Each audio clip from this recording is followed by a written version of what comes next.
I think in this year, a lot of money come from bond market and go to equity market. Do you think it's next year or will be the flow will go this way and it's good for equity market? Well, certainly in equity markets you can get returns in excess of bond markets. You can get dividend yields higher than bond yields, which again historically historically hasn't happened for decades.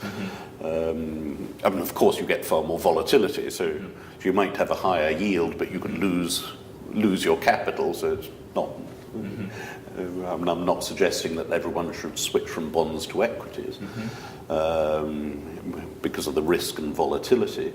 But I would say there's still scope for equities generally to go better. And if you're, again, careful with the equities and the businesses you invest in, the yields you can pick up in equities can be very attractive.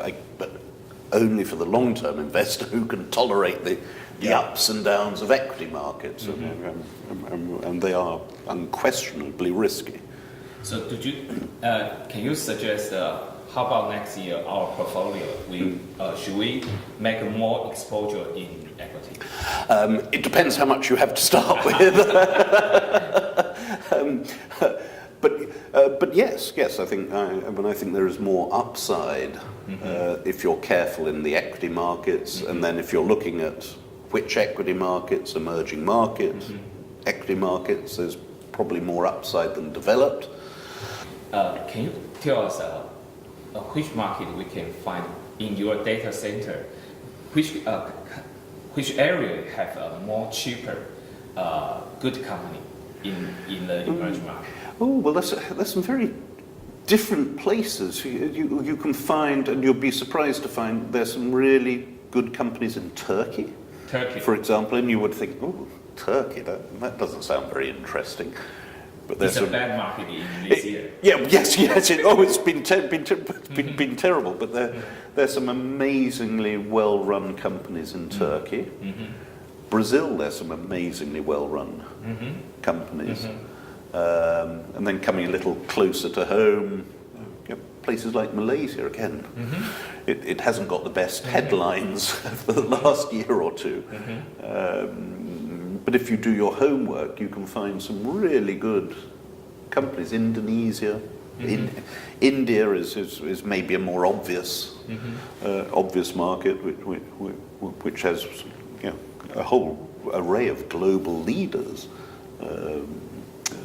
listed and trading on the Indian equity markets, in IT, consumer sector.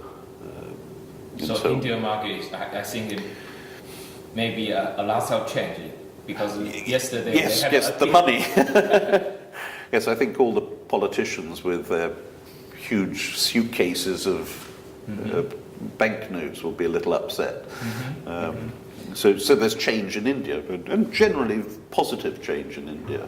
In terms of sector, which sectors is more opportunity in next year?